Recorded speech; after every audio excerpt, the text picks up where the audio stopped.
to Activating Sustainability, the Anthesis podcast. I'm your host, Chris Peterson, and today we're doing a breaking news podcast on the newly signed California climate-related bills. To help me and hopefully you understand what they are and what they mean, we're doing a quick recording with two members of our Anthesis climate practice, Victoria Evans, who's director and service line lead, and Kim van Boden, principal consultant. Thank you both so much for joining. We really appreciate it. Thanks for having us today. Thank you. Absolutely. Well, maybe Victoria, you can kind of kick us off by giving us a sense for what are these bills? So we actually have two bills. I'll speak about the first one having to do with greenhouse gas mandatory reporting. California now has a new mandatory reporting requirement for carbon. The new law is known as SB 253, the Climate Corporate Data Accountability Act. It was signed by Democratic Governor Newsom recently on Saturday, October 7th. In his signing letter, the governor did formally indicate that the law may be amended in 2024 to address a few issues. But today we'll just take a quick look at what's in the law as it stands today. This new law requires corporations to provide public disclosure of greenhouse gas emissions by annually reporting their corporate-wide inventories. However, this only applies to companies established in the U.S. and to large public and private firms, and only to those doing business in California. So large means companies over $1 billion in annual revenues. And then in terms of doing business in California, that definition will be based on the specifics that the California Franchise Tax Board has put online if you need to take a look at that. So there's several different criteria that are used to frame out that applicability. So the regulations will be written by the California Air Resources Board, and they're due to be final by January of 2025. So companies are expected to start reporting annually for their fiscal year and to provide third-party assurance for it.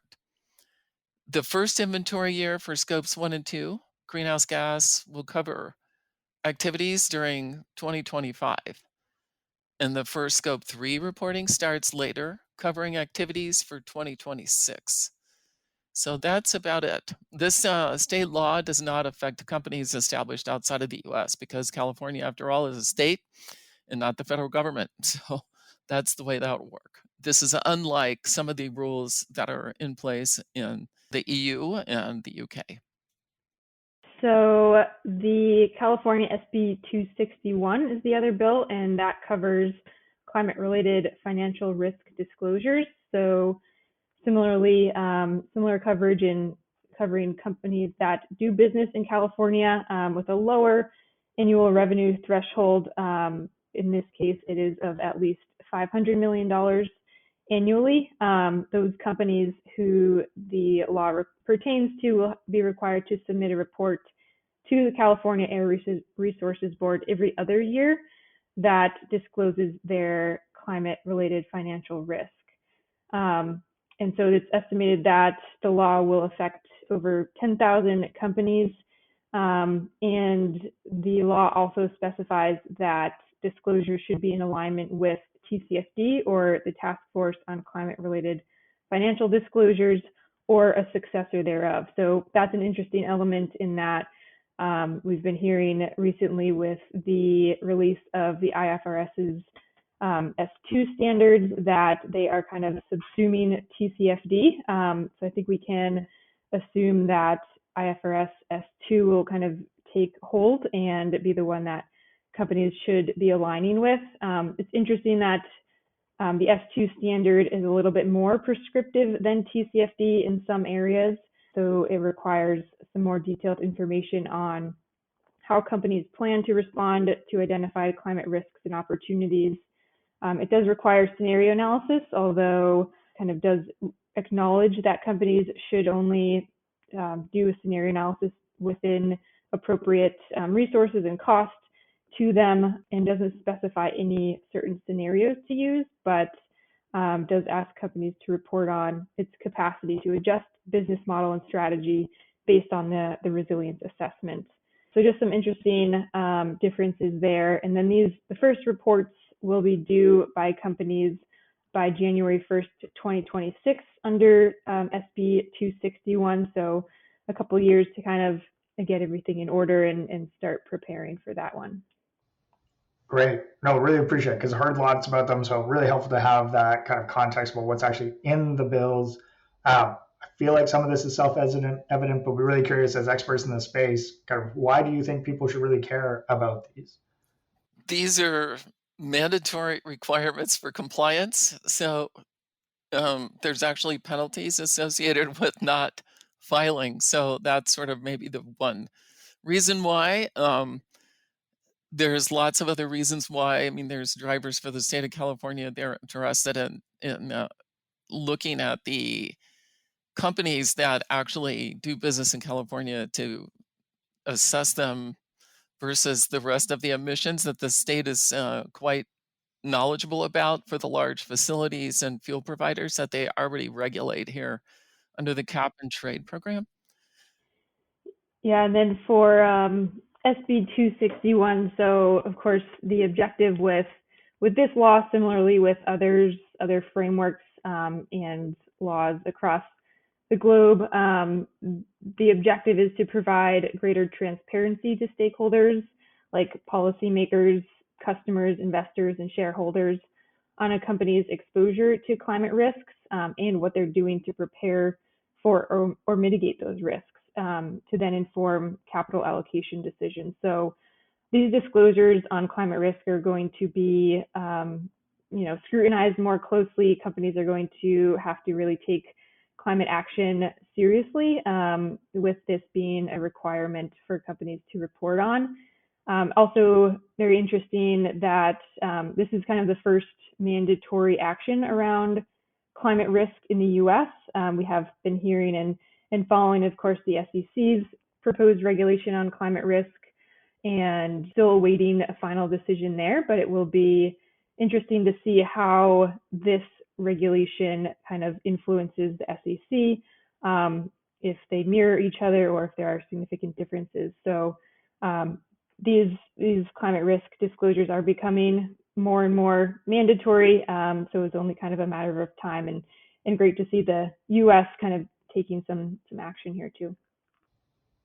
Great. Yeah. And, as we think about kind of that timeline that both of you explained, I mean, that is coming up just around the corner. So curious what you all would recommend for listeners in terms of what they should be doing today or tomorrow to get ready for this. Are there specific steps, actions, priorities? So just briefly, if a company has any doubts about their applicability to either of these laws, I would suggest in some cases I can understand where it might be a bit ambiguous that folks formally assess their company's applicability of the law to their company here for reporting. It's one thing to have a revenue threshold, but it's another to have, there's about 3 criteria to use to figure out applicability for doing business in California. It's not as simple as it might sound. And then the second thing, right, is to get prepared. And in this case, it doesn't matter. It's for either one of these, get prepared for your annual inventory and assurance. If you haven't already done that, many folks have, especially at the level of the firms that are being affected by the requirements. And then if not already doing this, I would track the regulatory development for each of these bills going forward, especially for the greenhouse gas, because the reporting requirements that the Air Resources Board puts out will be necessarily specific if they follow their historic pathway in this space. So there'll be some very possible specific differences in this type of reporting than in reporting done elsewhere. So it's kind of one of those stay tuned moments. And maybe just picking up on one piece, Victoria, you mentioned kind of getting prepared. And I'm curious kind of what you see as a reasonable timeline for that. Well, our experience working with folks, we do about 150 inventories a year for companies of all sizes. So it can take anywhere from 3 months to a year and a half to get folks all the way through a scope 1 and 2 inventory plus an initial read on their scope 3 inventory. So I'm hopeful that folks and firms at the level that are affected here, will have already done quite a bit of this work. And they may need to just perhaps tighten up on their inventory data collection and accuracy, those sorts of things, and then look at their scope 3 in a little more detail. Or let's say if they haven't done it at all, now would be a good time to start. Right. And I mean, fascinating to see this shift from kind of voluntary disclosure to mandatory disclosure, like you were saying, Kim. Are there other pieces that, as you think about kind of advice, guidance, et cetera, that come to mind for you? Yeah, definitely. I think for the climate-related financial risk disclosure, with these reports being due starting in January 1st, 2026, it may seem like a lot of runway, but there's a lot of work that needs to be done to kind of put together one of these reports that are TCFD or IFRS S2 aligned. We typically recommend that companies start with a climate risk assessment to really get an understanding of what their climate risk universe looks like. So looking at both physical and transition risks and getting a sense of where the company's risk exposure might be within those climate risks.